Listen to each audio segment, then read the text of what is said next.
Hi everyone, it's Elise. Welcome back to my channel. And today I wanted to talk a little bit about what FIRE is and whether or not I think I should subscribe to it, because I'm not really sure. I will say that started hearing about it about 10 years ago, just in articles and financial shows that I would watch, and it seemed interesting to me, but I was not at that point at all to think about my finances. I was still in school trying to survive. But what FIRE is, it's an acronym that stands for Financial Independence Retiring Early. And when I think about what that means, it seems like something generally that would be good to subscribe to. I'm just not sure if it would even at all be possible for me. So now that I'm in this transition of quitting my job, which I talked about a few videos ago, and I'll put a description of the video link in the description of this video, I started thinking about, does that apply to me? So I did a little bit more research. And overall, what I do like about it is that it allows for freedom.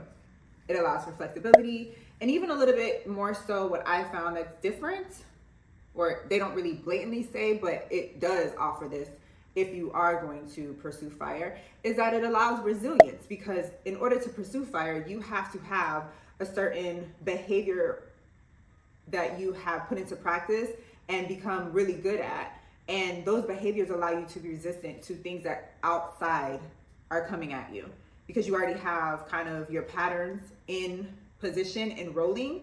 So, and those are internally done. So whatever happens externally, not to say you won't be affected, but you won't be affected as much. So that's something that's attractive to me too. The part that I think when people hear about what it entails that could be a little off-putting is that ultimately you have to put a large amount of money into savings. And the point is, you do that in a hurried way versus traditional retirement, which takes 3 to 4 decades. You do that in about 10 years if you do it in the most extreme way. The point is though, once you save that money, you can then quit your job and live off of the interest. So that means retire early, because you're living off of the interest. But you're doing it in a dramatically fast way, which not a lot of people can do, especially in the economy that we are kind of in or thought to be going in. You need to really be ready for the ride that you're going to put yourself in. So if you are thinking about putting yourself in, the first thing that you have to do is find out your financial independence number. Because once you do that, whatever that number is, that's the goal you're going to save. And once you get to that goal, you can quit your job and just live off of the interest, assuming that you only withdraw at a 4% rate yearly.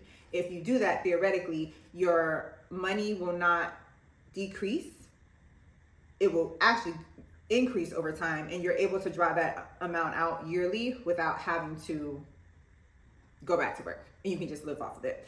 There are 3 different types of degrees of the hurriedness that you need to have. You can either be lean FIRE, you can be fat FIRE, or you can be coast FIRE. Lean FIRE is the most meager way possible that you plan to live after you retire early.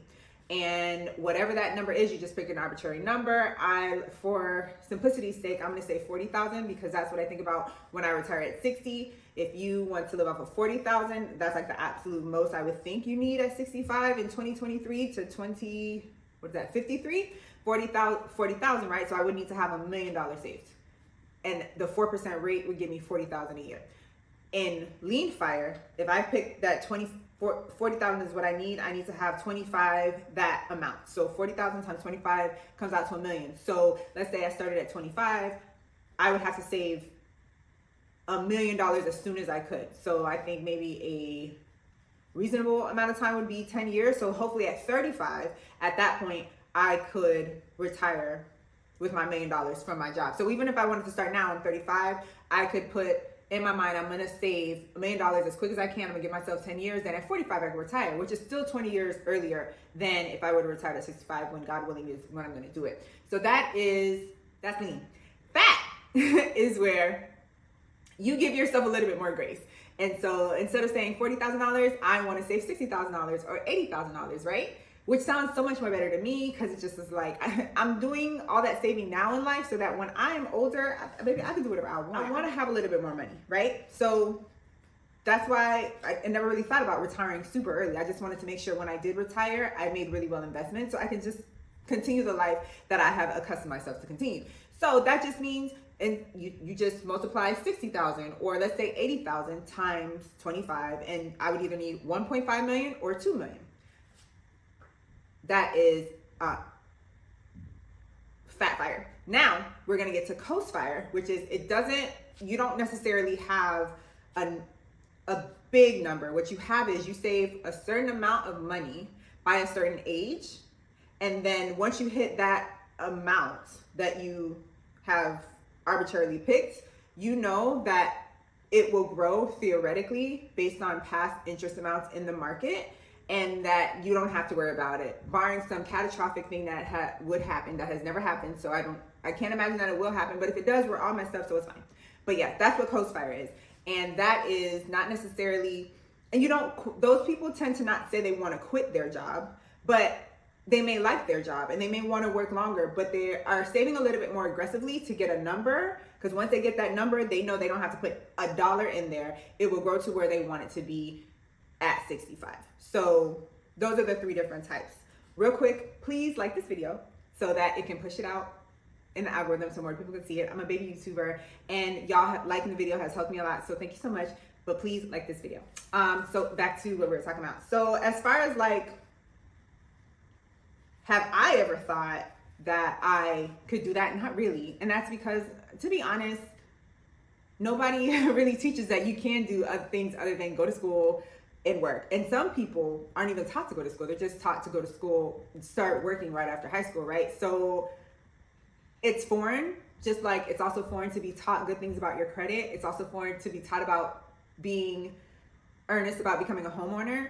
That's not something that is taught mainstream. So the thought of becoming that, it takes me a while to think like, can I become that? And is it honestly something that I would really want to do? And the answer is, I don't know yet. But when I was comparing lean, fat, and coast, as far as like how you save your money, I did look a little bit into it. So for lean, you are putting your money into a brokerage account. So that's after tax. The same thing goes for fat. You're putting in a brokerage account because those people want their money as soon as possible. And a lot of the retirement, the accounts that you put in retirement, like with your employer or even on your own, a Roth IRA, you cannot withdraw that before 65. Versus Coast, you can keep it in a retirement account through your employer or on your own, because again, you aren't worried about leaving your job right away. You just might hop to another job or do work for yourself, but it's not that you need the money right away, because if you need the money right away without penalties, you will have to be either fat or lean. Another thing about F.I.R.E is when you plan to leave your job. The lean people want to leave as soon as possible. The fat people want to leave earlier than 65, but they want to save more money so they don't have to leave as meager as lean. So they're willing to maybe push it out 5 or 10 more years. And then the coast people, they don't necessarily have to leave their job. They just want the financial independence part for sure. They retire early. It's not that big a deal of them, which makes sense because, again, they want to coast off into the sunset before they get to their sunset years. So those are pretty much the differences as far as like comparing and contrasting them. As for me, I do not think I am any, but I guess the closest that I would be is coast. And that is because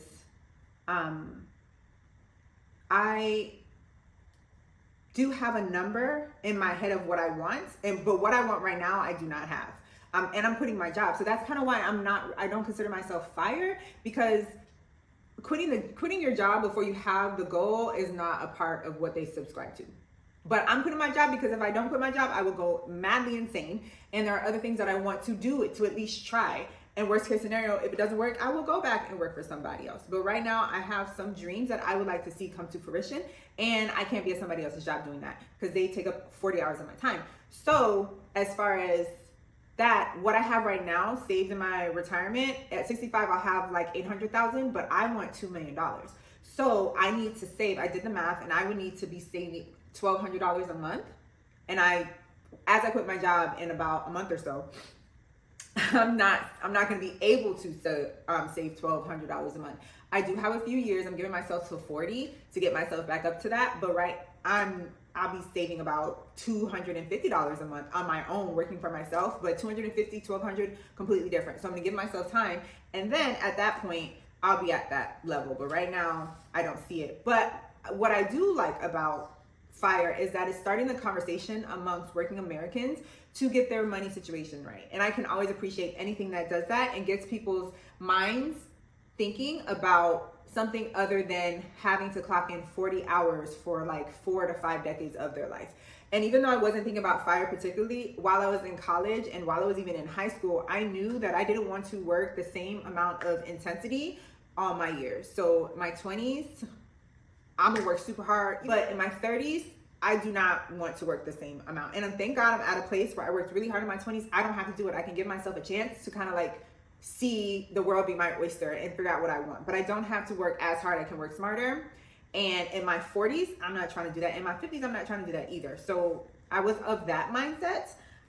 But it's also for me too much pressure when anything, FIRE that is, it's too much pressure to me, especially the lean one, to have to save that much money. That's too much pressure for me. And when anything like that happens, like with child prodigies or you know, those people who skip like 6, 7 grades, or whenever I see those articles about like a 15-year-old who graduated with their PhD from Harvard, I cringe a little bit because I feel like, what are we rushing to? Why this kid is being socialized with who? They can't relate to their 13-year-olds, and they for sure can't relate to 21-year-olds. Like, so the good thing is in the journey. If I had a kid, I would let them skip maybe 1 grade, but not more, because there's more to school than just the academics. It's the social benefits that you get from it as well. So that's the only drawback I have. I'm not into anything extreme, and sometimes I feel like it can be. And also with me quitting my job, it just goes against FIRE. So I can't say that I am doing FIRE. Maybe when my businesses are running on their own and making really good money, I can think about being post-FIRE, but right now, I'm not there. But I do think it is a good idea as far as like getting people to think about the possibilities outside of what is ingrained in us that for sure does not benefit us. It only benefits the people who you work for. So what do you think? Do you disagree with me? Do you think FIRE is a good thing? Do you think it's attainable? Or do you think it may be another extreme on the other end of the spectrum where you're kind of missing out on life? I think it probably does more good than bad. I'm just not able to really claim any yet because I still have to work. So maybe in a few years I'll be close, but right now I'm just trying to survive as I go on this new journey. But anyway, thank you for stopping by in my little part of the world, and I will see you guys next time.